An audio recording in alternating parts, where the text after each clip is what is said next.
মামুন ভাই, ফুলের কি অবস্থা? ফুল নাই কেন গ্যালারিতে? সামনে 2 দিন পরে হলো ঈদ, মানে আরব দেশের ঈদ 20 তারিখে ঈদ হইব। তো ঈদের আগে আমাদের সব ফুলের দোকানদার, আরব দেশের ফুলের দোকানদার মানে গিফট বেছে এদেরকে 12 বাজে গেছে, কোনো ফুল নাই। দেখো একটা জায়গা ফুল নাই, আবার সব জায়গা খালি হয়ে গেছে। অল্প কটা ফুল ছিল, এগুলো বানাইছে মানে ঈদের ভিতরে, মানে যুদ্ধটা শুরু হয়েছে আরব দেশে যারা, বাংলাদেশে যারা তখন দেখতে হচ্ছে না আসলে, মানে আরব যুদ্ধের যে একটা প্রভাব এটা কিভাবে পড়ছে প্রত্যেকটা বিজনেসে পড়ছে। মানে এই ঈদটা মানে এমন ভাবে একটা ঈদ আসছে যে ঈদে মানুষের মানে ঈদের সেই আনন্দ টান নাই, কারণ এদিক দিয়ে যুদ্ধ, এদিক দিয়ে মানে তেলের দাম বেশি, খাবারের দাম বেশি, মানে কোনো যাইতে পারতেছে না, আমরা ট্রাভেল করতে পারতেছে না, মানে সব দিকে থেকে মানে যুদ্ধটার কারণে একবারে পুরো আরব দেশটা মানে শান্তিতে চলে গেছে। আর আমাদের মতো যারা দোকানে মানে গিফট বেচে বা ফুল বানায় এদের তো আরো বেশি বেশি বেশি অবস্থা খারাপ, কারণ আরব দেশে তো ফুল হয় না। আরব দেশে শুধু মানে পাথর, রোদ আর বালি, এখানে ফুল মানে ফুল উৎপাদন হয় না। তো সব ফুল আসলে মূল্য তো করতে যেন আসে কেনিয়া, হোল্যান্ড এদিক থেকে আসে, মানে চায়না দিক থেকে আসে, বাট এদের শিপও না, আমাদের ফুলও নাই।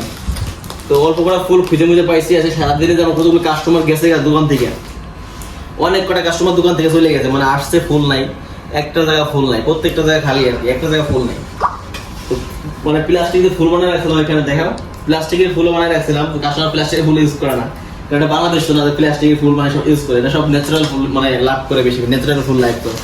তো এটা হচ্ছে মানে একটা ফুল ডিজাইন ভালো হয় নাই, তারপরেও মানে যেমনি ওই বানাই রাখছে আর কি, যদি কাস্টমার নিয়ে যায়, কারণ কোনো দোকানে ফুল নাই, কারণ আমার দোকানে না, প্রত্যেকটা আরব দেশের প্রত্যেকটা জায়গায় ফুল নাই, কারণ শিপমেন্টই নাই।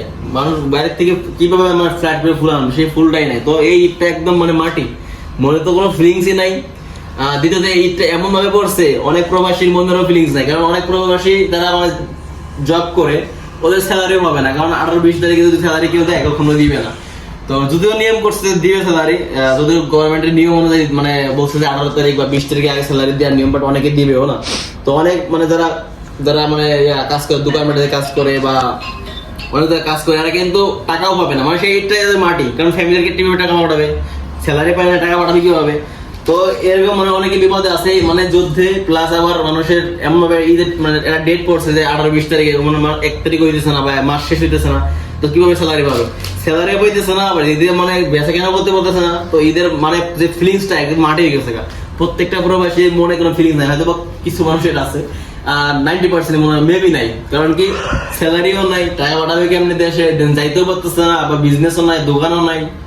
মানে এই যুদ্ধটার কারণে মানে আরব দেশে, বিশেষ করে আরব দেশের ওমান বলি, দুবাই বলি, কাতার বলি, সৌদি বলি, প্রত্যেকটা জায়গা, তারপরে ওমান একটু বেটার অপশন আছে অন্য কান্ট্রির তুলনায়, কোনো মানে এরকম বেশি একটা যুদ্ধের প্রভাব পড়ে নাই, তারপরেও কিন্তু অনেক পড়ে গেছে, সব দিক থেকে কিন্তু মানে চাপেও আছে।